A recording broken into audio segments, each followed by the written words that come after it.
It's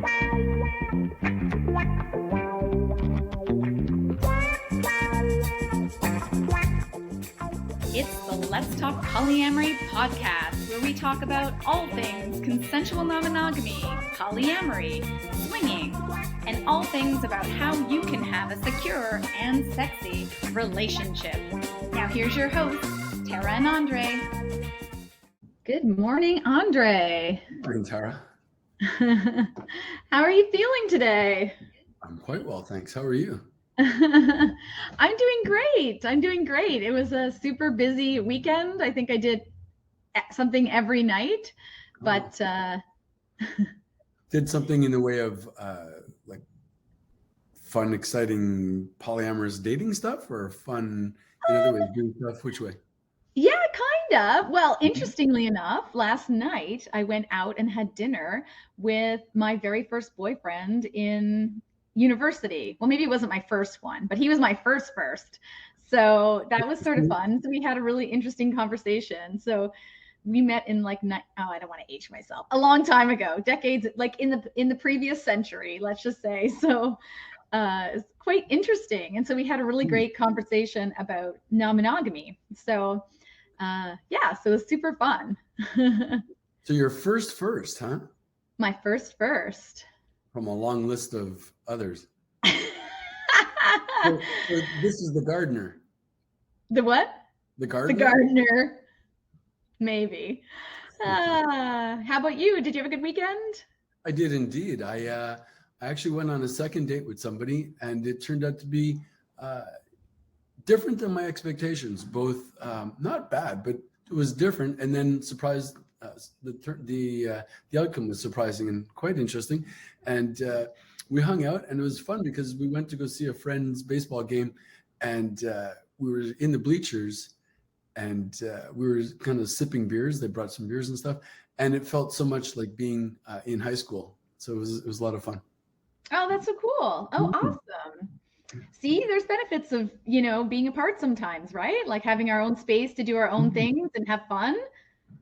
But it's interesting you mentioned that about the benefits of that, because I was thinking about our comrades who might not have that ability, who don't have the opportunity, who might not have the opportunity to go out and date separately, or who might be able to go out and date separately, but then maybe they don't have a place to host or entertain. So, there's a lot of privilege that we really have.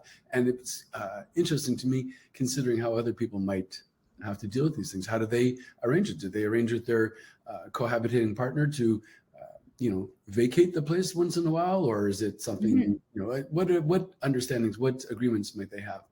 Yeah.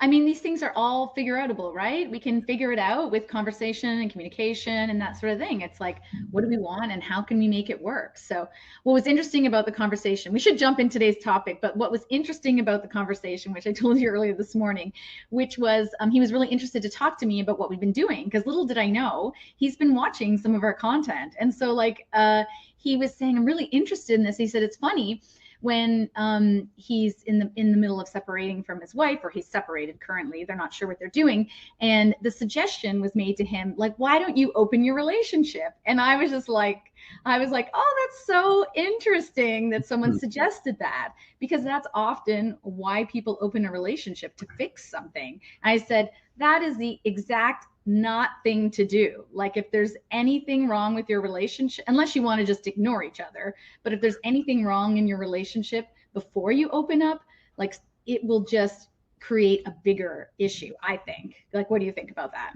No, I think you've got a point there. I often ask people to consider their motive and why they're wanting to go into open relating. Maybe they're doing it from solo, being a solo practitioner, but if they are in a couple and they decide to do this, are they wanting to do it because they think of it as some kind of remedy?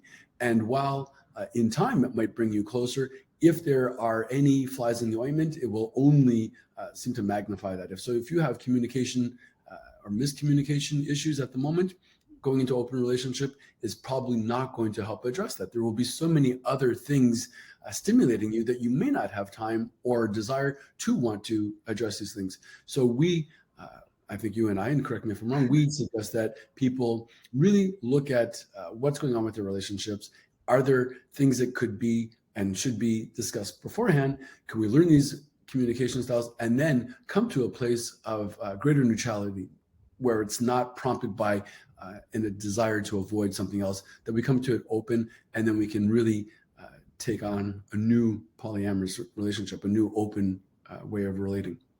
Yeah. Well, that's a good, great segue, as usual, Andre, the king of segues, to share that why, I mean, I'm tired, but I'm super excited because today, we are doing the first module of our training, live training of our course, Newbies. And one of the things we talk about and the exercise that we get people to do as part of this module is specifically that, is figuring out what makes them want to be polyamorous or in an open relationship, consensually non-monogamous, and asking themselves some key questions. So for anyone who's not seen the emails or the posts or anything like that, we are starting the course today. We're going to be doing live trainings as part of this first round. However, everything's recorded in the membership site, so you don't have to join us live if you don't want to. And you can rewatch the trainings and that sort of thing. It's like an all-inclusive course that has, you know, trainings, exercises. We have a private face group where people can ask questions and talk to each other, and tons of like activities and things to do. So I'm like super excited today to do this training because I love what we put together, and I think that it's a really great start to get into things. So yeah, yay. Yeah, it is fun. The timing is quite appropriate for the discussion that you had with your friend. I wonder if they are really able to get in touch with their own thoughts and feelings and really be honest with themselves and figure out what is at play, what's going on in their relationship. And, you know, is this part of the repetition? Is it something that was created later on? Whatever it is, we don't know until we start talking about it. And that is, again, the basis of open relating well. It is that you should be able to communicate well. It's not just about sex. It's actually much more about communication. If you can find ways to communicate well, then you can find ways to relate well. Yeah, it was a really interesting conversation about where they are and how they came to this part. And even knowing that they were going to get to this part where, you know, this stage in their marriage where they, you know, they always talked about that there's like these stages in your relationship, like before kids, and then having the kids, and then when the kids go out. And they always talked about how are we going to manage this transition between kids going off to school and not being around and us being ourselves again, and had done some really great things, I think, to keep things interesting, but other things changed. And then, you know, so it goes, long story long, but it was just interesting to have that conversation. So knowing it was coming, but then not being able to stop. Well, I guess that's what they're trying to do now, is stop and figure out what they're going to do next. But, you know, someone suggesting that, oh, just open your relationship, that'll solve everything, was just really interesting. They even said that was such a crazy idea, but yeah. So anyway. All right. So today we are just going to talk a little bit about how to succeed as a poly newbie. And so the list of things we put together, coincidentally, not coincidentally, are the same things that are in our course, the same modules. So, oh, I forgot to introduce ourselves. So anyone who's watching who doesn't know us, I'm Tara Lynn Franco. I'm a relationship and awesomeness coach. You are. And I'm Andre Turcotte. I'm a sex positive psychotherapist. I can tell like I'm super excited today. Like I'm like, woo, high on life. So what's that? It's a wonderful place to be. Yeah. So every week we do a live training here in our private group, Let's Talk Polyamory, and on YouTube and other places in social to talk about what we've learned and how to navigate having an amazing open relationship. So we talked a bit about the course, which starts today. And let's jump into the 7 things. So let's start with number 1, which is today's module. Yeah, do you want to do it, or do you want me to jump in? Go ahead. You go ahead. Tell me number 1. So number 1, when you're first, you know, considering opening a relationship, or, you know, you're curious about it, is really starting with some of the basics, like sort of get to know what's out there, familiarize yourself with common definitions and terms. And then, like we do in this first exercise, is really ask yourself some tough questions about motivation. Yeah, exactly, right. Where are you coming from? We need to know what's prompting you. What's your desire? What are you wanting, or what are you wanting to avoid? So being Yeah, honest with ourselves, we gather that data, and then we invite our partners to announce their position as well. Because it's not only just about us all the time, right? We are in this with others. We want to find out what might be prompting them, what might be their concerns or reservations. yeah, exactly. Hmm. So then the next thing is to figure out, okay, with this information, knowing what style of non-monogamy might be right for you, or even monogamy, like looking at the various sort of general options that are out there and finding a starting place and based on the level of emotional or sexual exclusivity that you want. Yeah, so very often, right, when we're working with couples, they may come from a position of monogamy, and then they may open it up to being kind of a monogamish, and they might start with having more of a sexual orientation and less of an emotional component to it. They may Mm-hmm. be emotionally exclusive and start from someplace from there, kind of sort of, it looks a lot like they're still remaining as a couple. They're very much monogamous in many ways, but they start to open it up in their relating sexually primarily in the beginning, or perhaps emotionally, but mostly sexually in the beginning, to open it up and kind of get their feet wet a bit. Yeah.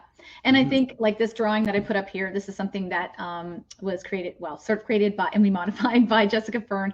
But basically, we had put like this for one of the trainings we did about transitions. So I think the circle I missed was going from monogamy to monogamish and then down to swinging. So, Mhm. like doing that sort of the left side where you're still mostly with one person, but you're exploring being with other person, and then flipping over to the other side where it's you are actually having more like emotional connections and relationships with people, so towards polyamory and that sort of thing. So But this that is but it's by no means exclusive, right? It's not one size absolutely. fits all and everybody works this way. Makes me think about high emotional and no sexual component Mm-hmm. to it. So, say for example, you meet somebody in the office and you end up having a romance with them, even if there's no physical demonstration, you may be emotionally connected to this person and want them romantically, and you may have a different way of opening up. Maybe it doesn't start with swinging or unicorns. Yeah, and in fact, for some people, it's that emotional connection that's the most threatening. Mm. You know what I mean? Because they're fulfilling needs within you that are, I think sometimes emotional needs are harder to fulfill than sexual needs, right? And Yeah, if somebody yeah, we can see that simply by the physical demonstration of masturbation, right? You can Mhm. masturbate yourself sexually, physically, but harder to do emotionally. Although there are things you can do to feed yourself emotionally, for sure. Yeah, for sure. But it is often something that we get from the other person. And that kind of comes up to the idea of jealousy, right? So my partner now is with somebody sexually, physically, emotionally. Do I imagine that that is because it's got something to do with me, that I'm not enough for them, right? So does it trigger my feelings of insecurity, my jealousy in that way? Yeah, so that's number 4. We skipped over number 3, but we can go back Let's to go that. to two. Let's go to Is two. understanding your patterns of jealousy and building security yourself in your relationships. So we had put together this diagram, which is part of our course as well, is sort of like what's sort of the journey that happens when you have that first thought. And jealousy is really a complex thing and something that it's important to understand. And I think part of this too is, and we talk about this, is not feeling like you have to have 100% compersion. So happiness or pleasure for your partner's pleasure. And so jealousy and insecurity is always a huge thing that factors into whether or not you're opening up a relationship or being polyamorous is successful. And when we speak of jealousy, it's actually a very big umbrella term for other emotions that are in there. It's kind of like saying we're polyamorous or poly.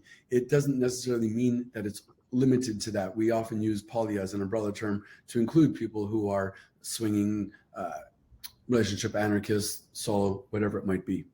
So when we speak of jealousy, it is almost like a catchphrase now, where it indicates some kind of disruption to the way we feel. But when we start to look at it, we might be able to identify what are the components at play and what are the different emotions attached in what we call jealousy.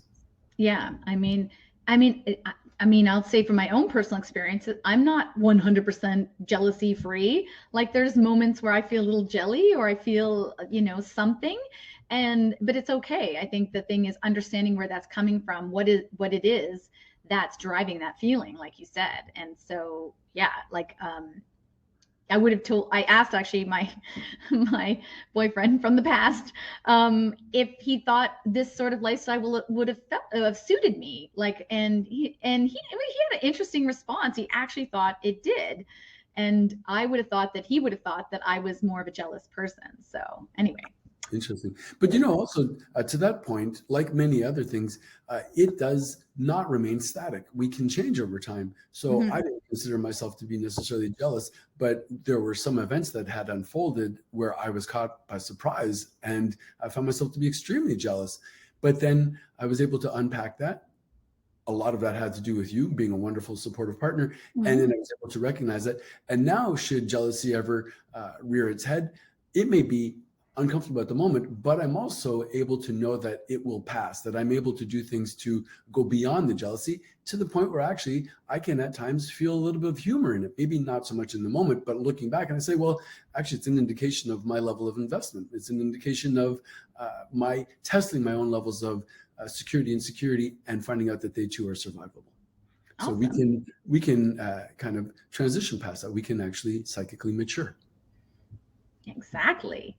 So Mm-hmm. one of the big parts of being successful in, and we've said it a million times, at least in the hundreds of videos that we've done, is communication. So having great communication. And this slide is just a snippet from our training where we talk about sort of the destructive patterns that you might be engaging in it. So I think the first part in creating great communication is identifying those patterns and then learning how to shift those into more effective communication methods.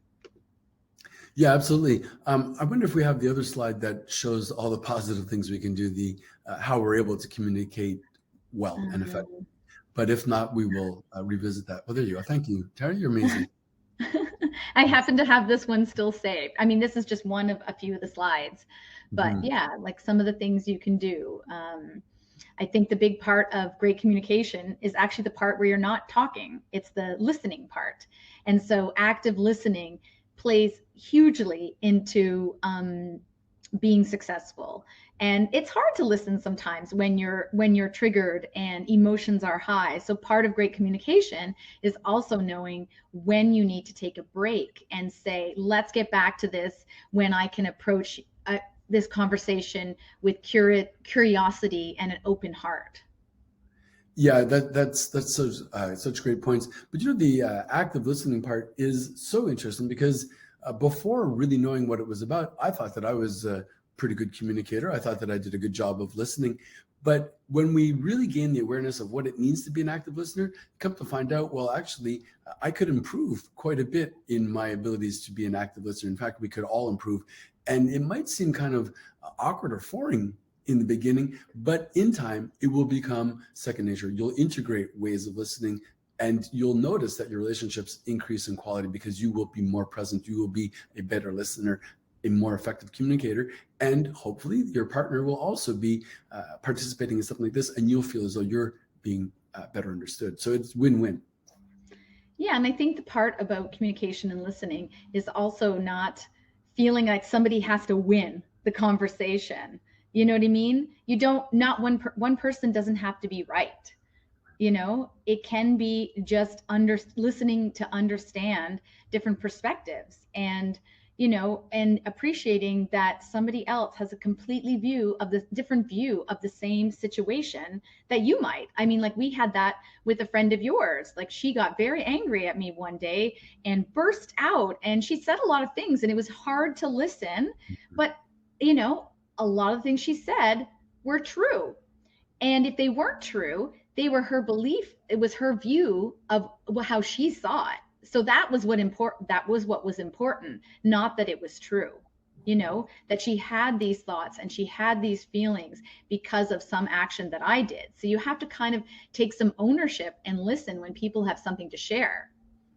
And bully for you that you're able to remain open enough to hear that, because what she was saying was perhaps not so easy to receive, but you did try to remain open with your heart to see what it was that they were saying and see what parts seemed valid and what parts you could let go of. So I think it was good that you were both able to have that kind of conversation.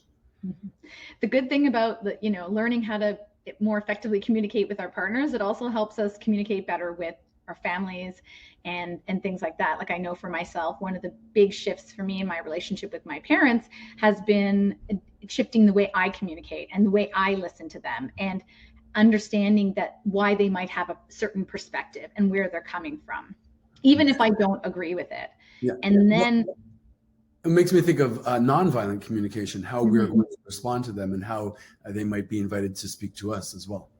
Exactly. And I think when we change, people are like, well, I can't change this person. But I think sometimes when we change and we show the example, people do, pick up on it. Not that our partners, we need to wait for our partners to catch up. It's something that I think it's good to work together. But things like parents or that sort of thing, it's a little trickier situation, I think, to navigate. But I've noticed that my mother in particular is more open to having conversations with me, and I have a totally different approach with her. So it's way more effective and makes me much happier. Sometimes we still get into like, but I have to keep reminding myself what's behind what she's really saying. Anyways, communication, big part of this course, and an even bigger part of our more deeper dive course, Open Relationship and Polyamory Mastery, where we teach our attunement communication method and actually have people practice with us on the coaching calls. So yeah, it's so effective when you really take it from the theoretical and then you start practicing it, and then it's integrated into the way that you communicate. It's essential. It's really great. Yeah. So the difference between the two things, just I want to say this here because I mentioned the other course, is that program is that this is more of a course that includes training and it's self-directed, whereas the other one is, like I said, a deeper dive and includes direct coaching with us in a group situation. So if you have questions, just message us, whatever. Okay, moving on. Attachment style. So understanding, number 5 is understanding your attachment style and how it may be impacting your relationship. I think I wanted to put this up. Here we go. This was done a little while back, but this was kind of our attachment style. So one of the things we get people to do in the course at the beginning is to do a quiz. And because our attachment style can fluctuate, and depending on how we're feeling, right? And who we're thinking about when we're doing that quiz. So this was ours. And happy to say that mostly secure for both of us. And so it's really interesting to understand your attachment style and what your patterns are, because this will then help you move towards secure attachment in your relationship. Are you okay? I am. Yes. You're absolutely right. It does change over time, and it does change with who we have in mind and who we are associating with, right? Because we may not feel as secure with some people as we do with others. So there's a big part of that. But generally, I think it gives us a pretty good idea of where we're at. But it is fun to track it over time and see if we are really participating in these exercises, if we are really looking introspectively and starting to unpack things, how it will fluctuate over time and how we might go from being, say, anxious avoidant or disorganized into more secure relationships. Yeah, and I think the thing that sometimes surprises people when they start in non-monogamy, especially if they're opening up an existing relationship, is how attachment can play into things. So they may feel very well secure in their relationship as a monogamous couple, for example, because there's built-in structural security, right? This is my one and only, they're not going to leave me, like there's a belief that that's a strong structure. We might even have a marital contract. A marital contract, you might even have one of those. But then when you open a relationship or like shift into other, like non-monogamy, even swinging or being monogamish, that's hard to say. What happens is it kind of like breaks that attachment, like that foundational secure attachment. And so then the key to success is building other areas of security within your relationship, so that you have that safe haven and the secure base. And so that's the thing that, is important to work on. So Sure is.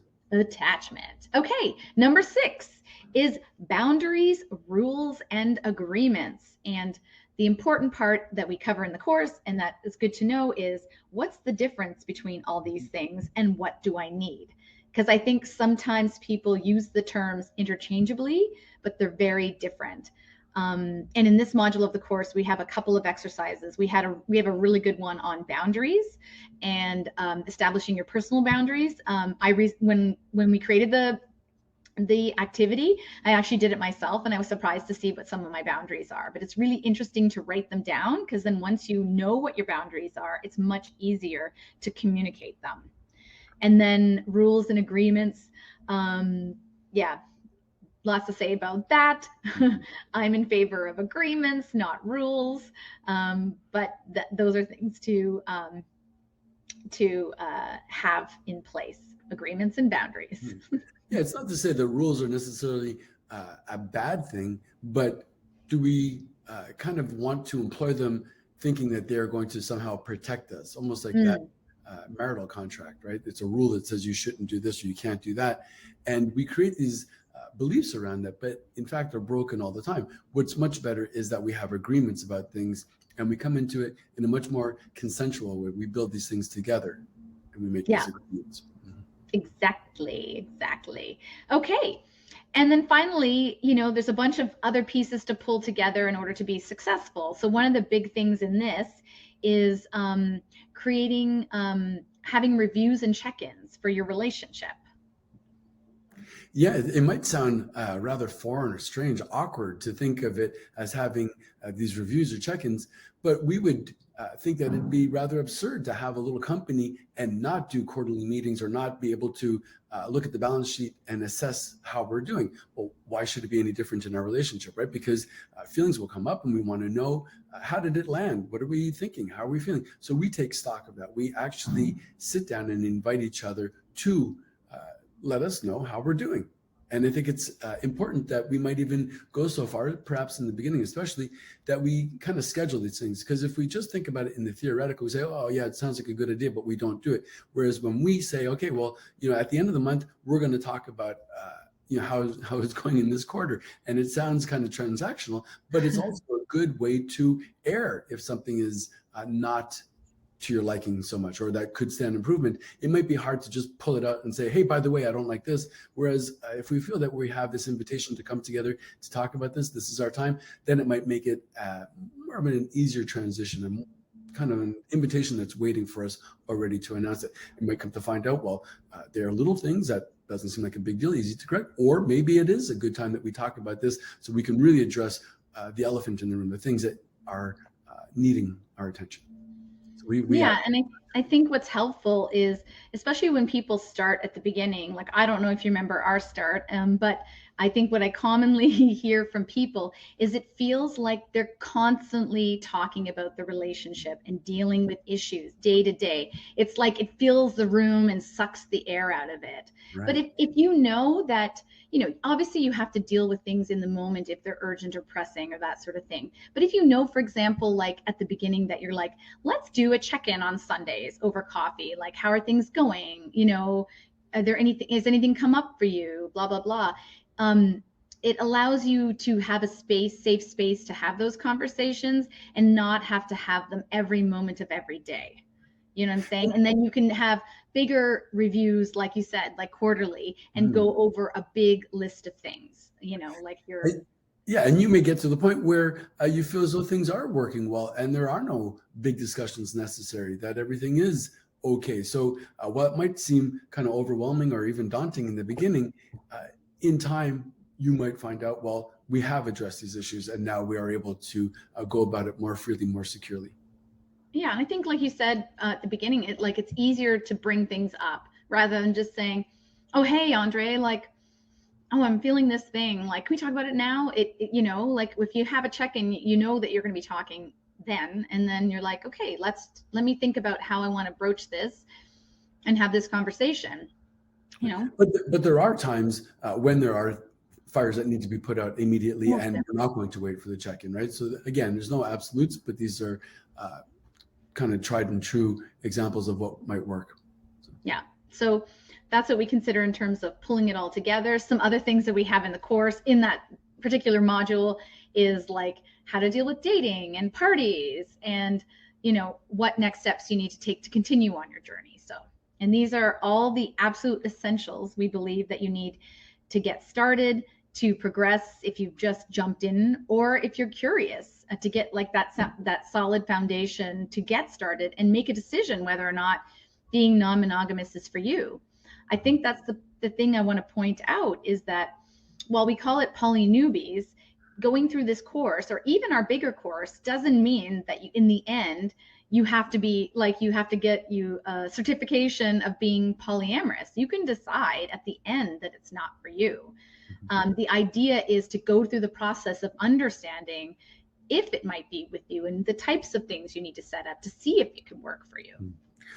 You might decide it's not for you at the moment, but you might also decide that it is for you, and then be participating in it, and then eventually say, well, you know what? It's time that we re-examine this model. Maybe we don't want to be doing this anymore, but we want to do a little bit of that. So it'll all come to be only and always by having good communication, being able to communicate what we're feeling and being able to listen well to what our partner or partners are feeling. Yeah. Exactly. Easy, well, right? I'll put up the screen one more time for people, although it's been ticking across the bottom the entire time. It's courses.letstalkpolyamory.com/polynewbies course, no space, sorry for the typo. All the information's there. There's frequently asked questions. You have it for 6 months, and you can go back to things, you can jump ahead, you can skip things. The idea is to make it super easy for people to learn what they need to learn and do the things that will help you get set up for success. So I'm super excited. So if anyone has any questions, reach out. But otherwise, let us know. Thumbs up if you liked this training talk. And if you're looking for anything, always just reach out. Anytime. Bye, Andre. Bye, everyone. Thank you. Bye, everyone. Thanks. If you want to explore polyamory, open up a relationship, or try your hand at swinging, we can help. Check out our website at taraandandre.com for information on our Poly Newbies digital course or our deeper dive open relationship and polyamory mastery program where you get direct coaching from us. There's also other individual and couples coaching options there as well.